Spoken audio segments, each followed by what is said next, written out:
Production and distribution of City Club forums on IdeaStream Public Media are made possible by PNC and the United Black Fund of Greater Cleveland, Incorporated.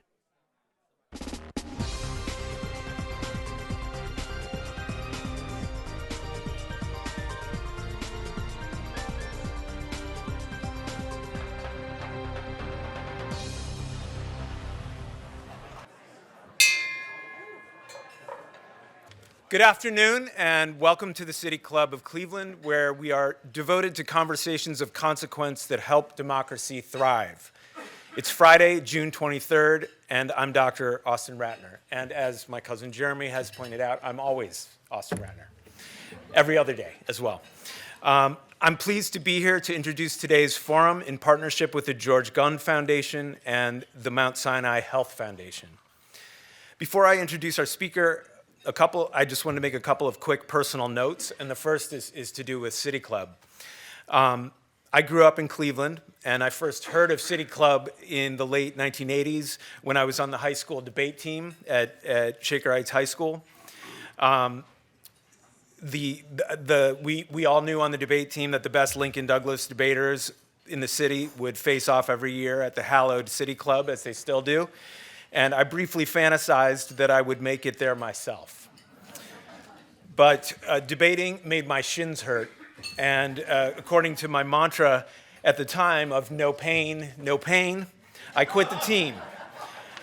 Much to my own detriment as father of two teenage boys whose parenting has required extensive debating skills.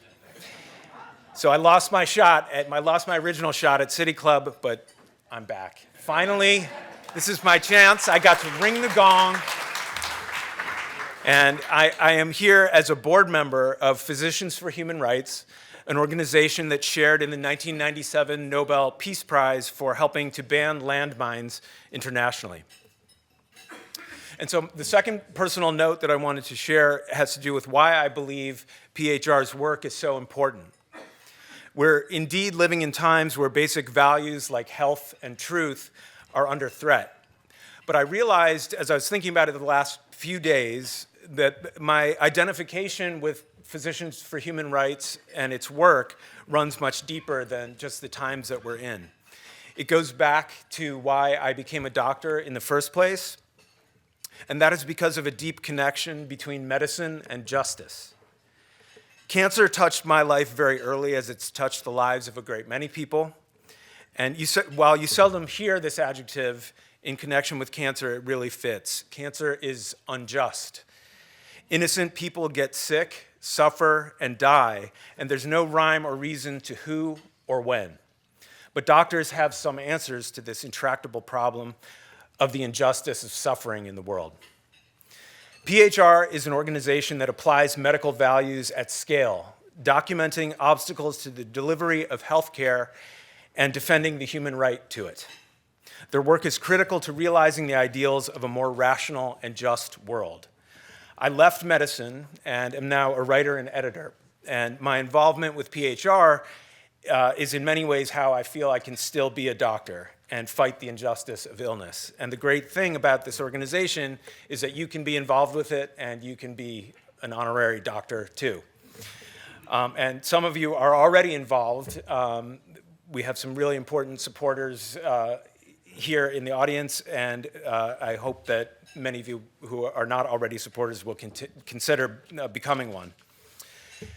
Physicians for Human Rights was founded in 1986 by 3 doctors on the idea that health professionals can help prevent human rights abuses. The organization works across the globe on a variety of issues, including asylum, sexual violence, and mass atrocities. Research and investigations by the group have led to policy changes in the United States and have secured the rights and protection of asylum seekers, protestors, and frontline health workers. Our guest today, Sam Zarifi, was named the next executive director for Physicians for Human Rights in March of this year. He brings 30 years of experience in law and advocacy to the position, and before coming to Physicians for Human Rights, he was the Secretary General of the International Commission of Jurists, which sets international human rights standards and defends them through the legal system.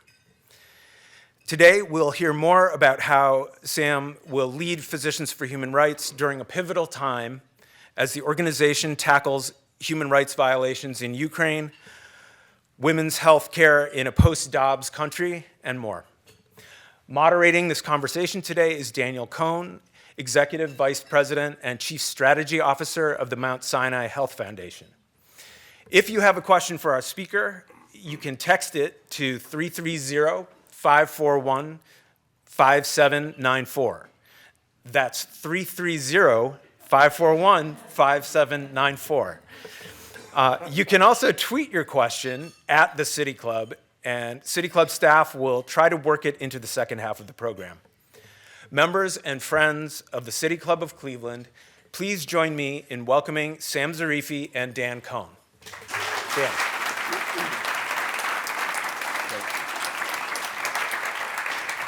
Thank you. Thanks so much, Austin. Thanks to the City Club for hosting us, to the Mount Sinai Foundation, to our board for bringing this incredible opportunity to Cleveland, and of course our colleagues at the George Gunn Foundation for supporting this endeavor. And as I was just saying to Sam before the conversation, human rights was one of my first loves, and so there's something sort of meta and deeply spiritual, frankly, to be on the stage with you, and I'm really humbled by it, so thank you.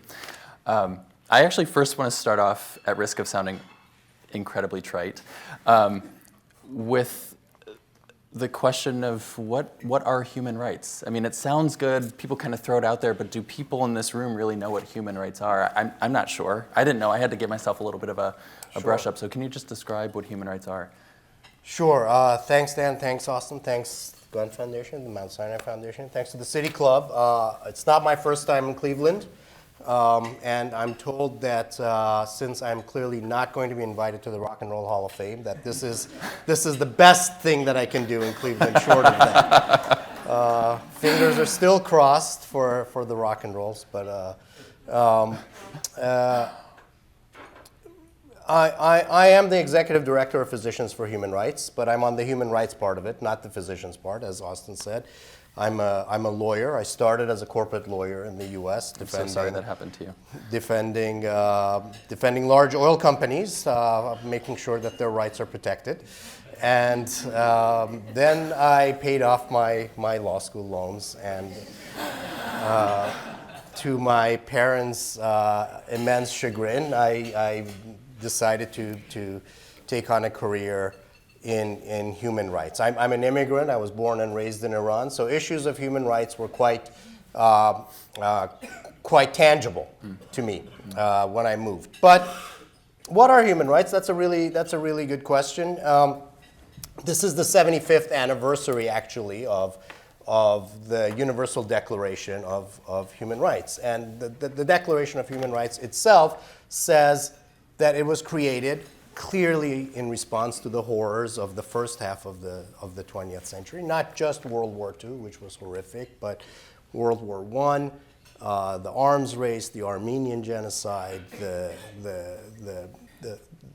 suffragette movement, the anti-colonial movement at the time, the growth of a civil rights movement in the U.S. and in other places.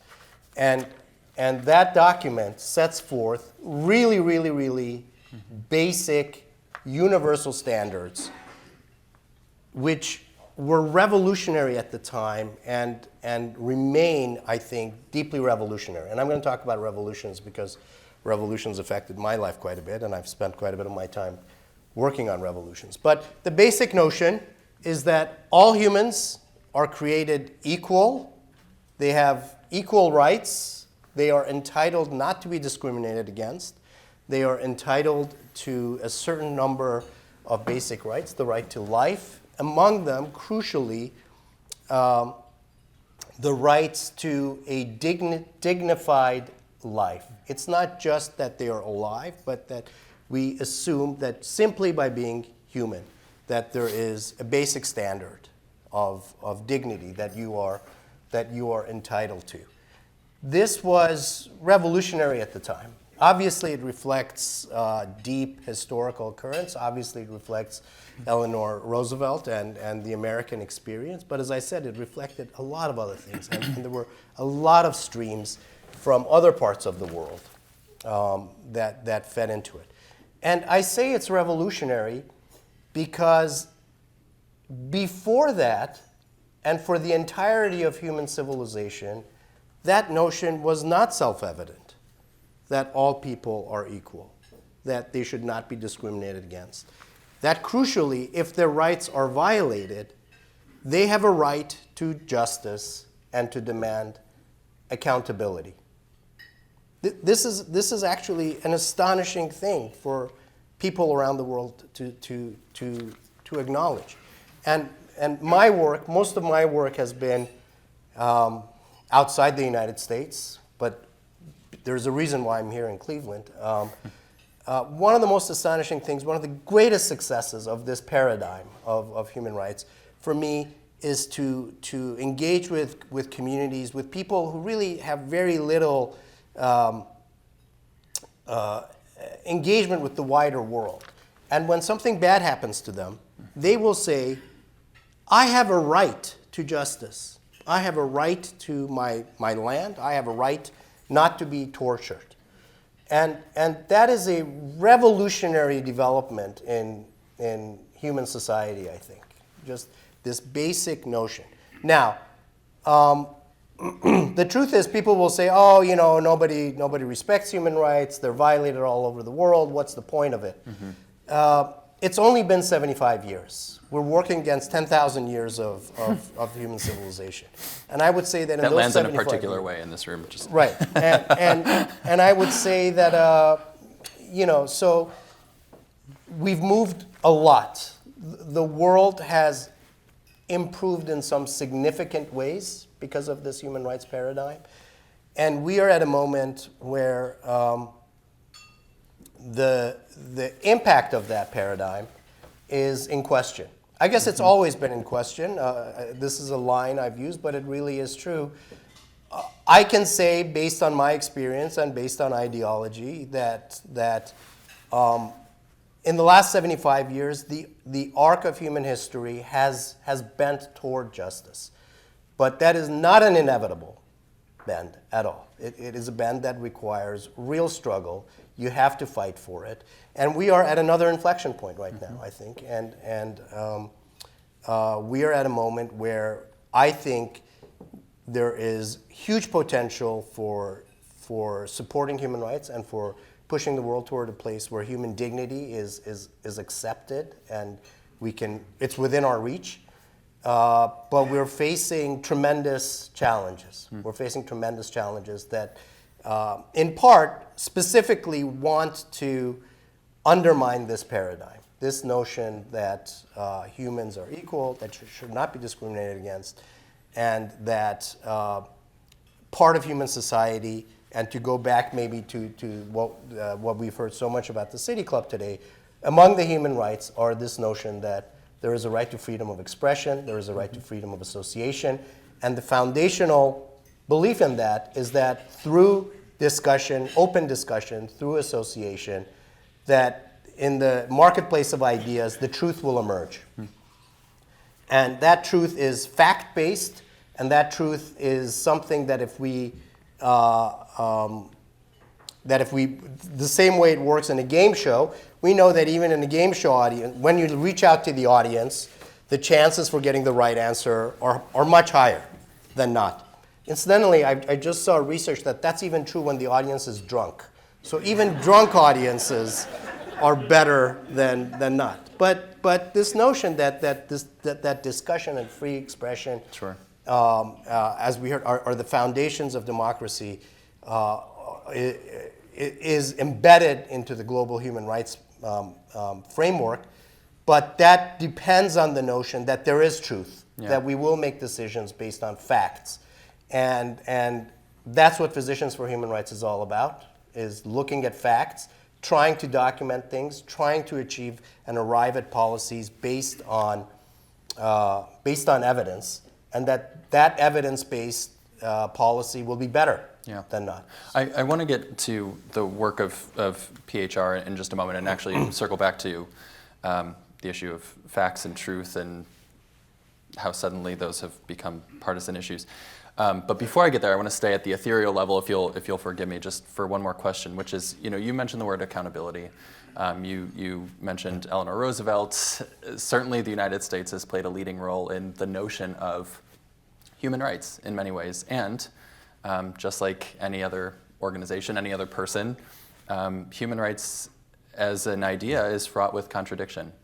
While we as a country have led the creation of this framework in many ways, we are also not signatories to the Rome Statute. We are among just a handful of major countries, China, Russia, United States, who are not accountable to the International Criminal Court. Given that, given that contradiction, help us understand the utility of this human rights framework, given how young it is, but help us understand the utility in terms of driving change and driving accountability.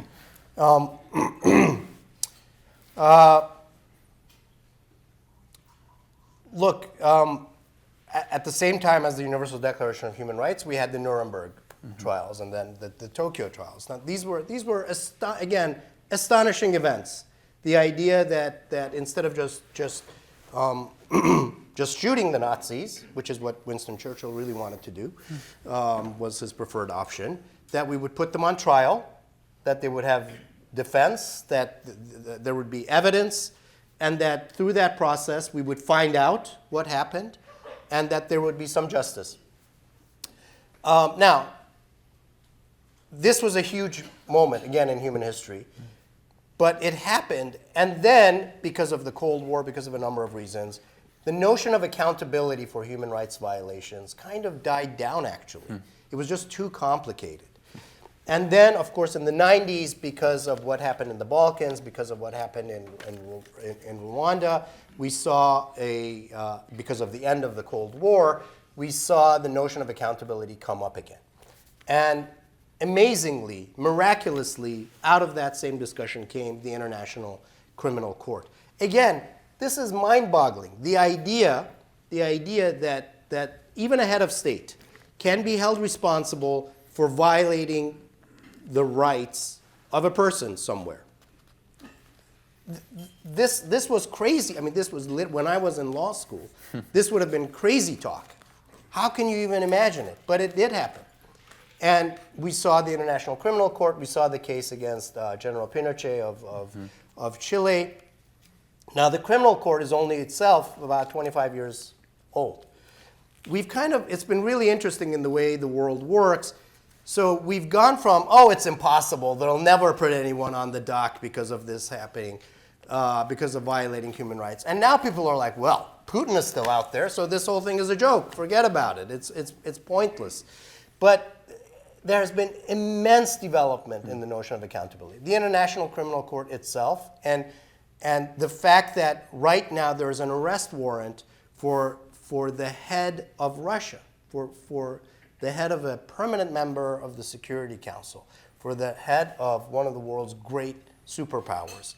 That person faces an arrest warrant for violating human rights. This is a huge step forward. But it's not just the International Criminal Court. We've seen the growth of regional courts. We've seen the principle of universal jurisdiction, which says that individual states have the responsibility of holding violators, perpetrators of mass atrocities to account.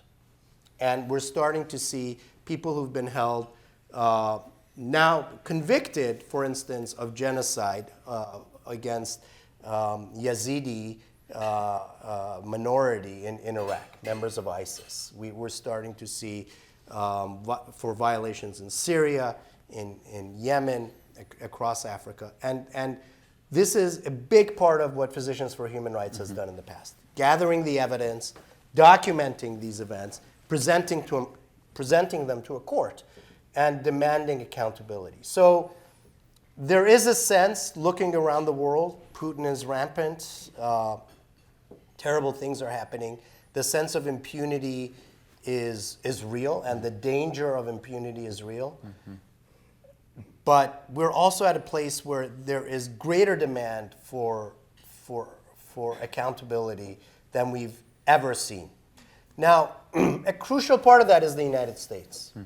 The United States has really run hot and cold on international accountability. Really run hot and cold. We pushed for the Rome Statute of the International Criminal Court. We were very excited. But then when the court was established, we said, well, we actually don't really like it that much. The court began looking at events in Afghanistan, which was a party to the court, and most of those violations were committed by the Taliban. But of course, there were US troops and NATO troops also on the ground. And that raised the possibility that there would be demands for accountability for what American troops had done. This, by the way, this is not a controversial thing. If you ask the American military, you have tens of thousands of American troops. They're in a wartime setting.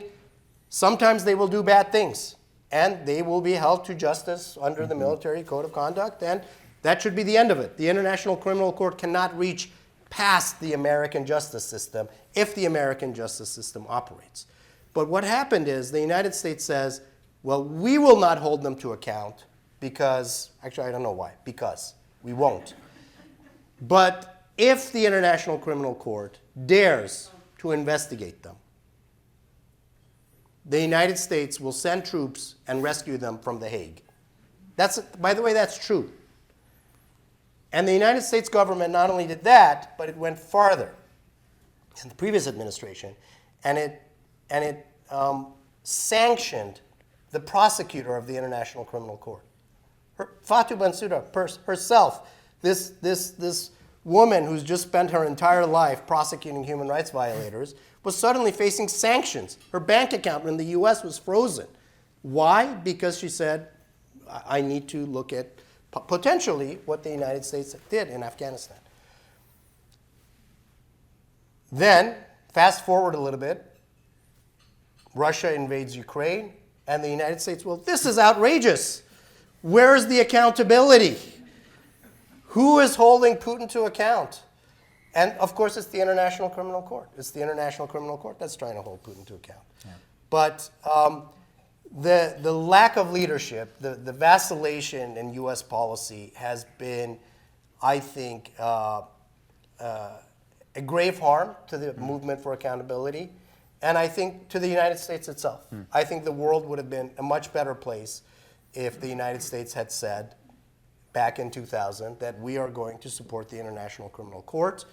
The United States has a very robust judicial system. There's almost no possibility that the International Criminal Court would have to be engaged in anything that the US does. We will be part of this. We will demand global accountability, and that will send a message. And so we're at this place where I think, again, looking at what's happened, we have real opportunities for accountability at the global level, at the national level. But it requires evidence, it requires documentation, it requires political will among the member states. Yeah. I appreciate that, and thanks for kind of painting the picture of the landscape for us. I do want to dive a little bit deeper into the work of Physicians for Human Rights and talk, as I understand it, you're moving, your mission is global. The United States happens to be part of the globe. So it's not as if the United States was outside of that mission before, but you really are moving some programming to focus here domestically. Yeah. And you've mentioned reproductive health. We talked a little bit previously about the treatment of asylum seekers, about police behaviors, and the militarization of police. I'd love to just get a sense of what your work on the ground domestically looks like, and if you could, the role of physicians and healthcare workers in human rights. Sure. Thanks, Sam. Well, Physicians for Human Rights is, the name is on the tin. It uses the expertise and the privileged position of physicians and of healthcare workers to demand human rights. We're not a humanitarian organization. We're not the Red Cross. We're not Doctors Without Borders. We are there. We're engaged across the world, mostly to gather evidence when bad things have happened, to use the position of doctors and healthcare workers to speak out about it, but also, crucially, to defend healthcare workers and physicians around the world. So we have been doing this work since 1986 around the world. Just to give you a quick sense of some of these issues that we're working on, for instance, the norm against attacks on healthcare goes back 150 years. The idea that you really should not shoot doctors and ambulances in wartime. This norm is now under grave pressure. And we are part of a coalition that documents this. Last year, we documented around 2,000 attacks in 2022, 2,000 attacks on healthcare professionals, healthcare facilities around the world. That's a 45% increase over the previous year. And that increase is almost entirely due to Russian activity in Ukraine.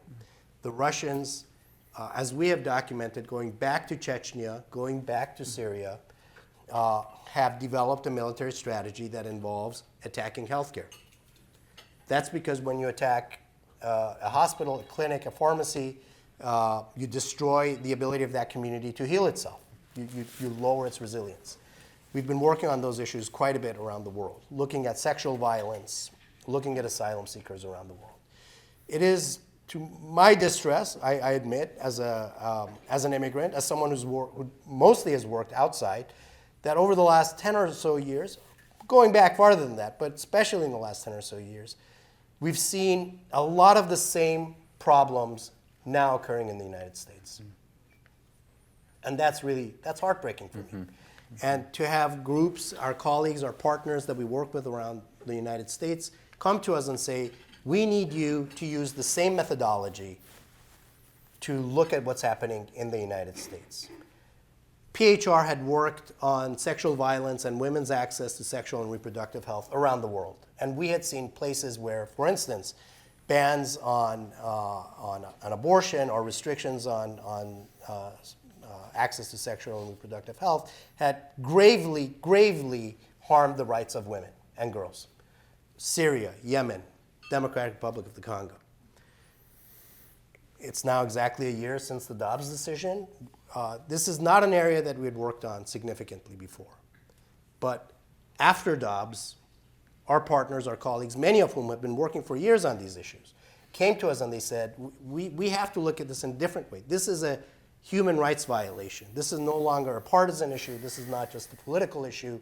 This is now a human rights violation. We are now seeing put in place, for instance, the report that we just worked on,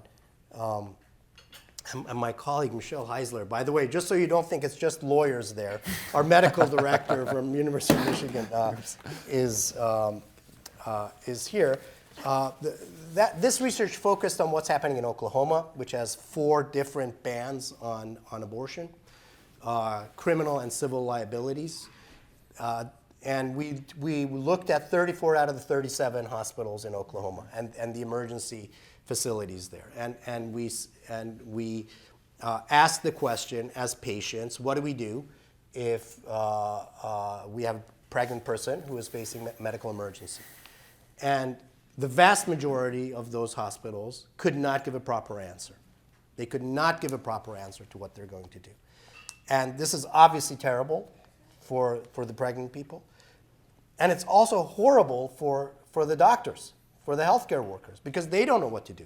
They have a legal obligation, they have a moral obligation, they have an ethical obligation, a professional obligation to help their patients. But now that decision is blocked by legislation, poorly drafted legislation.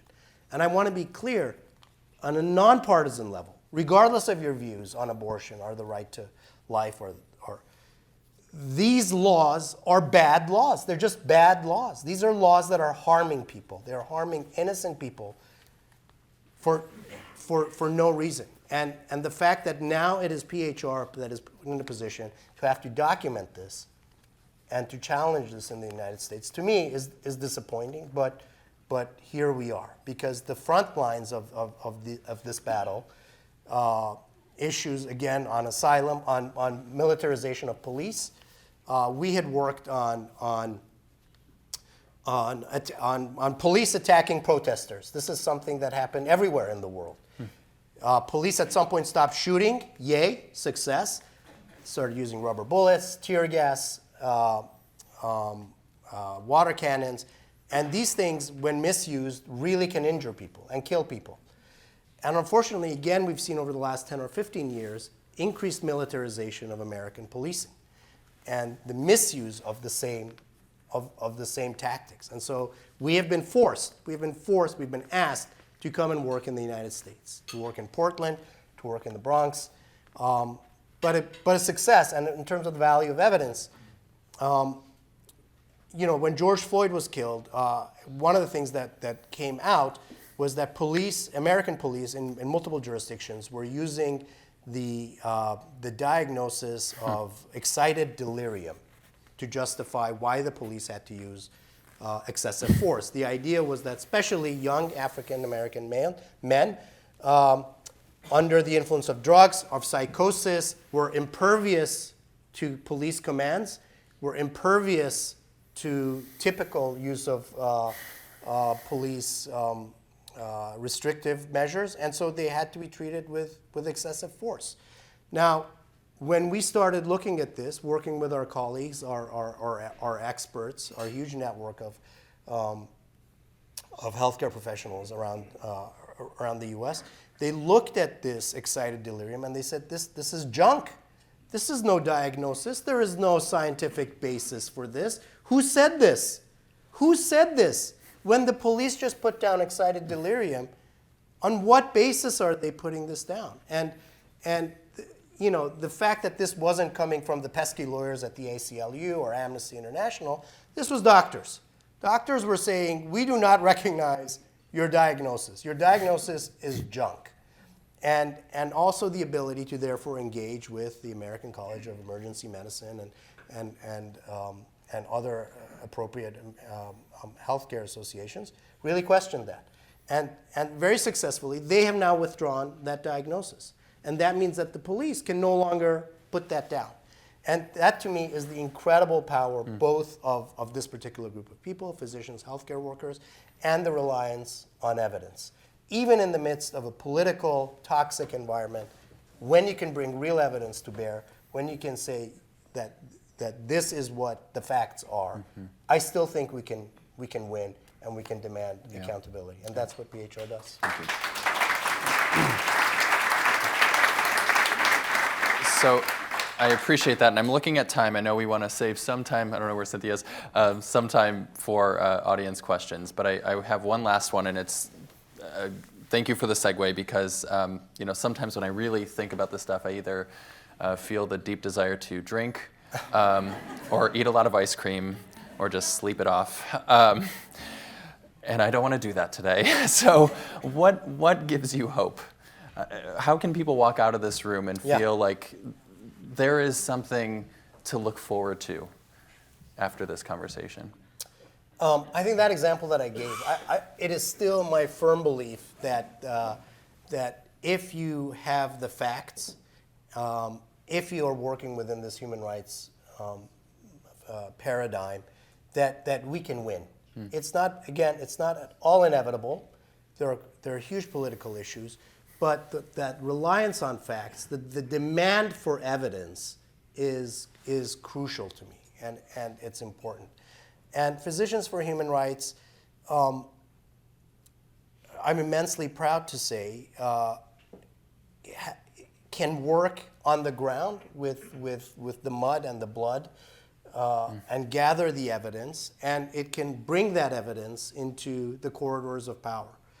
And the network that it has, it's not just us. We're an organization of around 45, 50 full-time staff. I don't know, 8 million, 10 million budget. But the network that we have and the people that we can tap into are enormously helpful. And again, I'm here in Cleveland because I can see that these issues, these human rights issues, understood as human rights issues. These are not just American political issues. These are issues of human rights, are being fought in places like Ohio. These are live issues. And for me, as an immigrant to the US who spent most of my professional life working abroad, the important thing is for the United States to understand that it is linked to this world, that the problems of the world are the problems of the United States, but that the United States remains remarkably, perhaps uniquely empowered to lead the world towards solutions. And that if we can seek solutions here, and if we can work with other people and learn the lessons, and demand and stick to the principle of defending human rights, that it will also work in the United States. It's going to be a long fight, but I'm here for the fight. Great. I'm here for the fight. Thank you. And we are grateful you are. Thank you.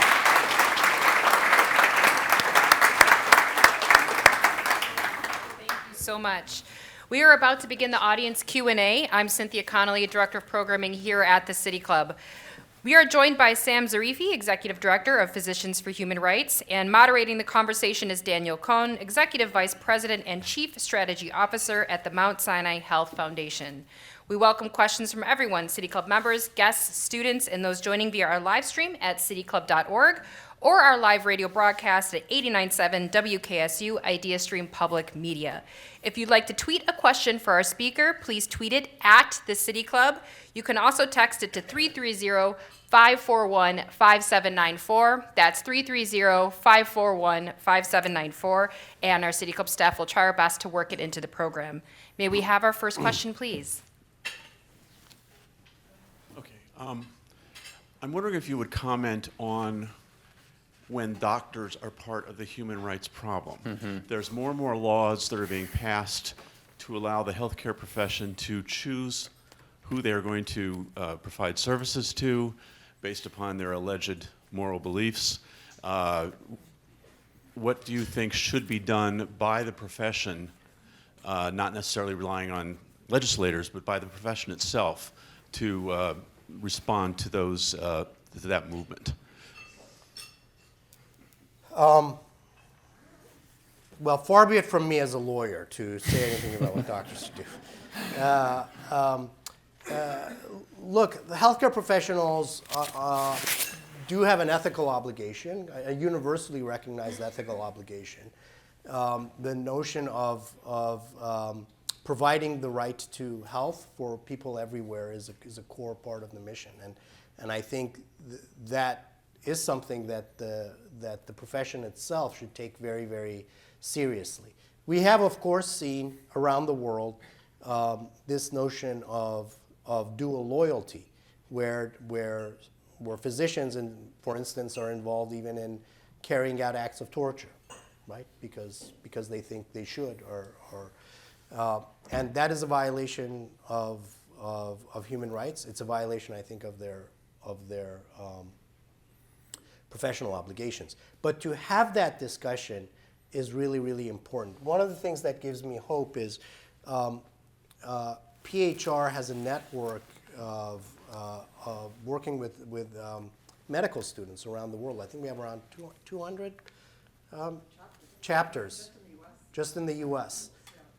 And that group of people are incredibly inspiring to see. They are medical students, but they understand that they are now involved in a world where they have to make very tough decisions, where there's increasing pressure to become politicized. Another area where this is really important, I didn't even get a chance to talk about it, the COVID pandemic, the global COVID pandemic really, really highlighted the close interaction between the right to health and human rights. We saw, one,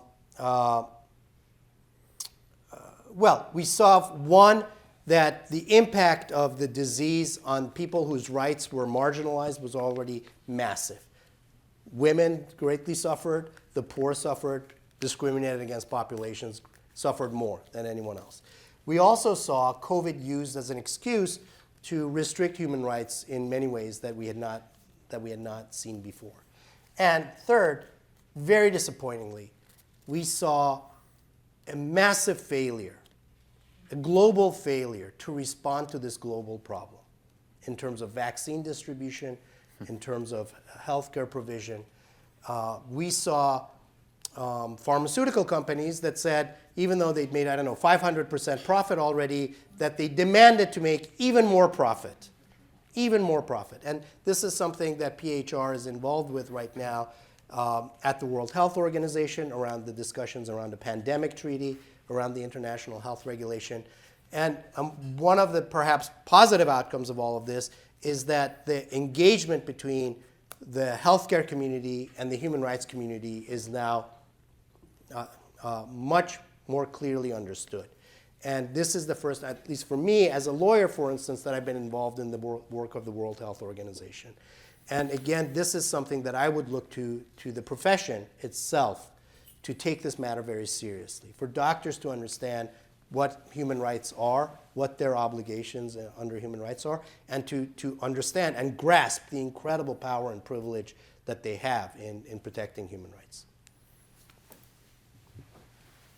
Hi, how are you? Thank you very much. My name is Michelle. I'm a nurse for the Cleveland Clinic, and my role there is a forensic nurse. So we care for victims of crime, whether it be sexual assault, physical assault, domestic violence, elder abuse, child abuse, and then human trafficking. So my question for you is really how we blend science and medicine to help those, particularly those that are being exploited through labor or sex trafficking, and what do you see the role of your organization or medicine in helping to combat that?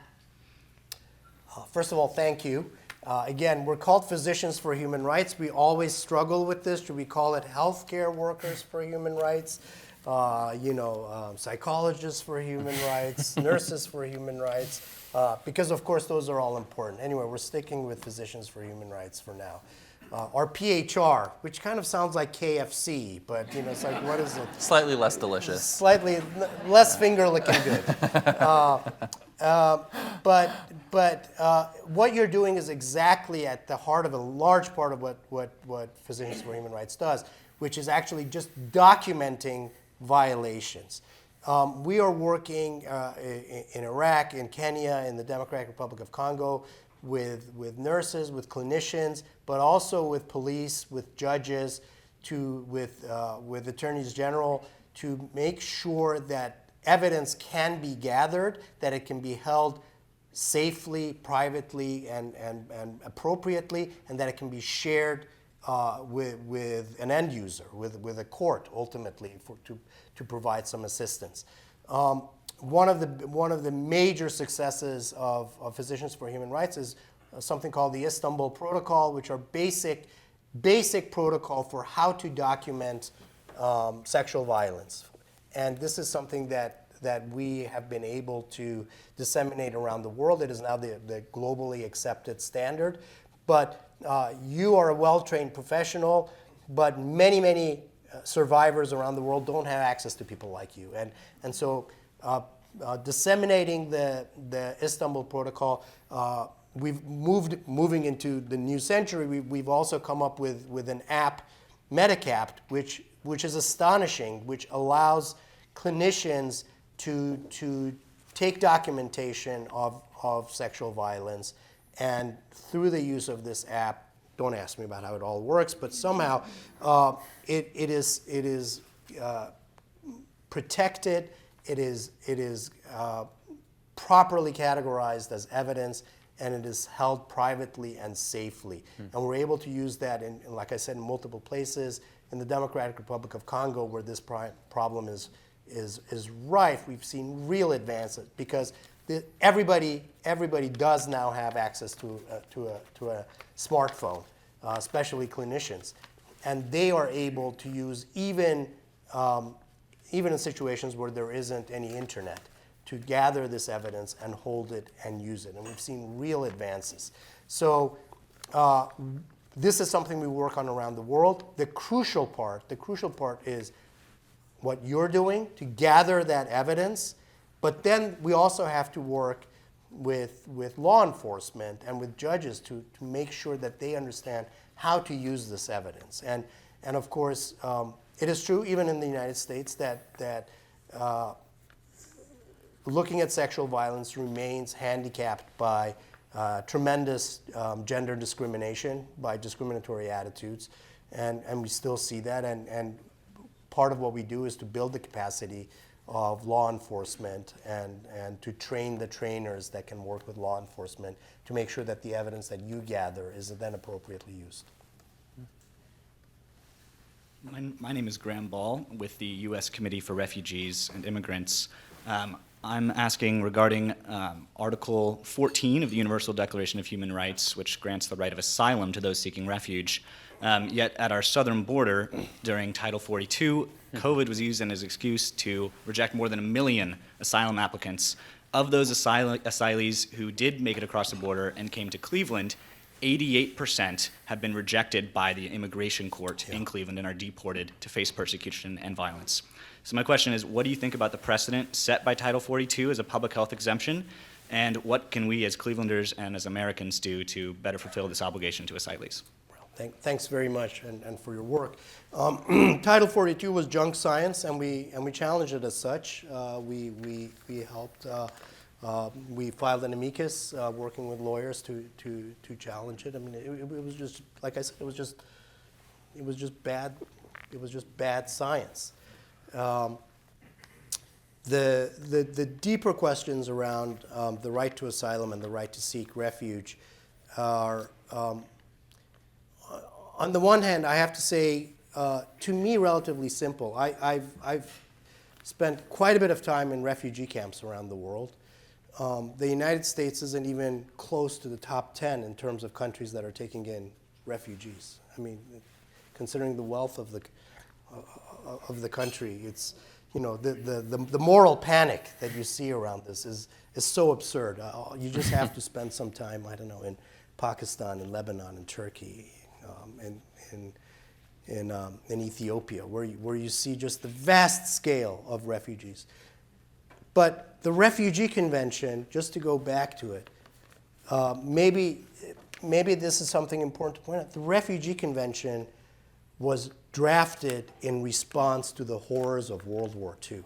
The refugees that were going to be helped were European refugees. And we seem to have forgotten this basic fact of humanity. I can really tell you, I don't know how many refugees I've interviewed. Probably 1,000, just that I've directly interviewed. Nobody leaves their home for the hell of it. Nobody. I mean, just this notion that there's a caravan of people coming to the United States because they think it's great. This is not, people do not leave their homes. They don't leave their families. They don't make themselves vulnerable to all kinds of hardship because they feel like they have an option. And international law on this is fairly clear. If you really face the threat of persecution, mental or physical harm, then you have a right to demand asylum. Now, what PHR does on that is we have built a network of clinicians that can provide that assessment to asylum seekers and refugees. This is a major problem. To document your case, you need to have a medical assessment that shows that you have been subject to torture or violence. And very few asylum seekers right now in the US have access to that. And so recognizing that issue, PHR has set up this network of clinicians who are able to visit facilities where asylum seekers are and to assess them and to do a medical assessment. And again, the value of evidence is that in people who are assessed and have a medical assessment by PHR have more than double the chances of having their claims accepted. So that's a really important thing. It's something that we should be doing more of. We should be doing it in the Mediterranean. We should be doing it in Central Africa. We should be doing it in Southeast Asia with the Rohingya. We should be doing this more, but these are the resources that we have. What can we do in Cleveland? What can we do in the United States? I think, again, just the reality of it. I mean, what is the moral panic? What is the threat that is posed by refugees and asylum seekers? And especially for a country, now I did not come here as an asylum seeker. I came on a student visa, but I came because I was fleeing my country. There's no question. But for the privilege of my parents, who could afford it, I would have been a refugee. And that's something to look at. What is it that we are so afraid of? It is so easy, and we have seen historically We have seen this so clearly historically. The demonization of refugees, of foreigners, is such an easy tool for riling up political favor. And it's something that we have to challenge. We just cannot accept this. And as human rights workers and as physicians for human rights, our task is to try to inject as much documentation, as much evidence, as much facts into that debate as is possible. And to ensure that the United States follows the rules that it set up,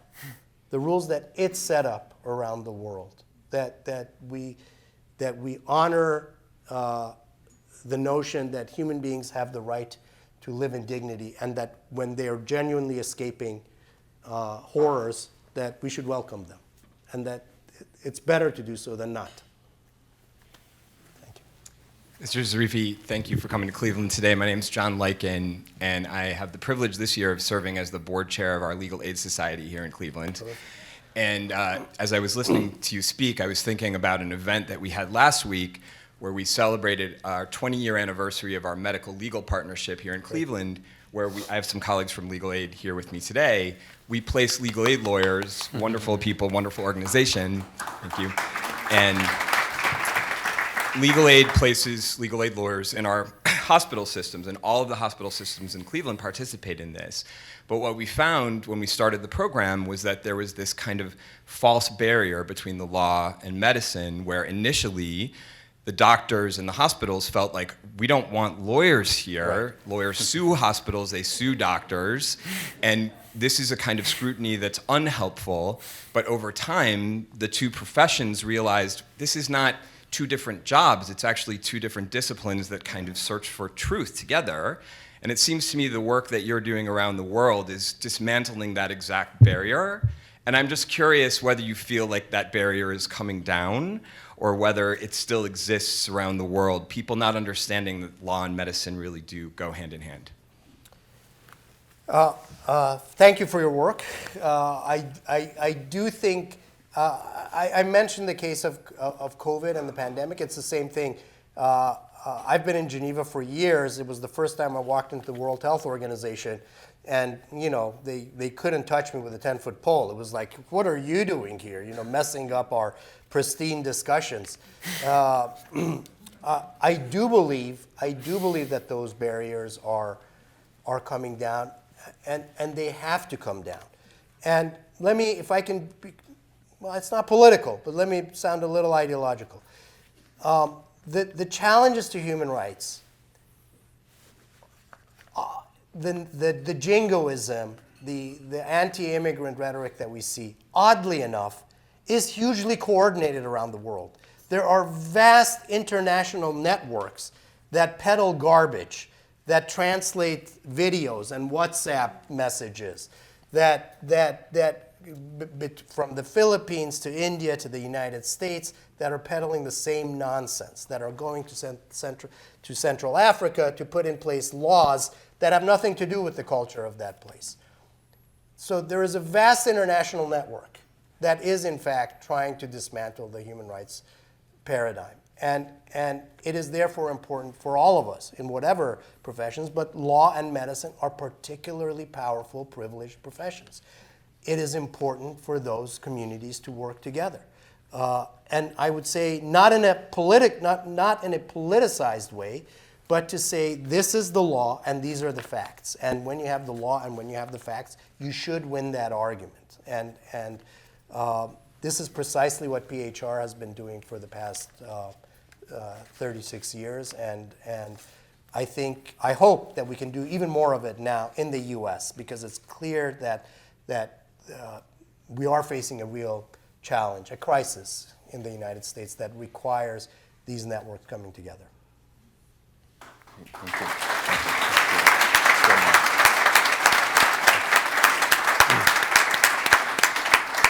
Thank you so much, Sam and Dan, for joining us at the City Club today. Today's forum is the Margaret W. Wong Endowed Forum on Foreign-Born Individuals of Distinction.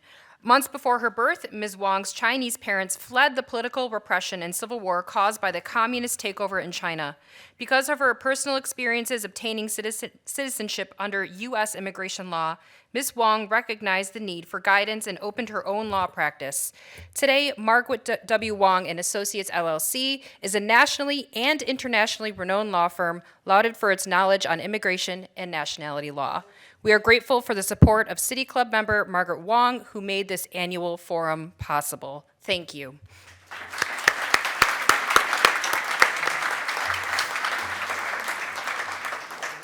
Today's forum is also presented with support from the George Gunn Foundation and Mount Sinai Health Foundation. And we would like to welcome guests at tables hosted by Beyond Breakthrough, the Cleveland Clinic, Diebold Nixdorf Foundation, Global Cleveland, the George Gunn Foundation, In Motion, Mount Sinai Health Foundation, Physicians for Human Rights, and Zach Paris of John Carroll. Thank you all for being here today.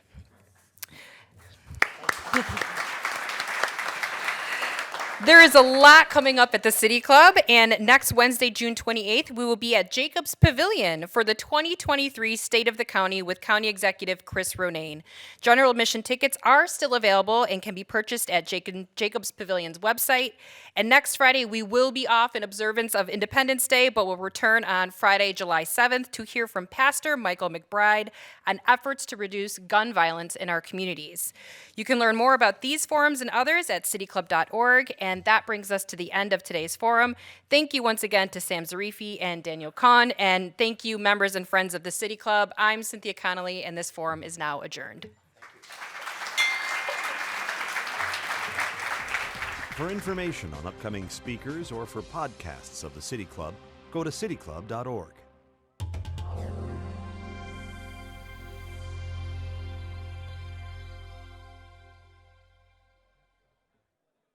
Production and distribution of City Club forums on IdeaStream Public Media are made possible by PNC and the United Black Fund of Greater Cleveland, Incorporated.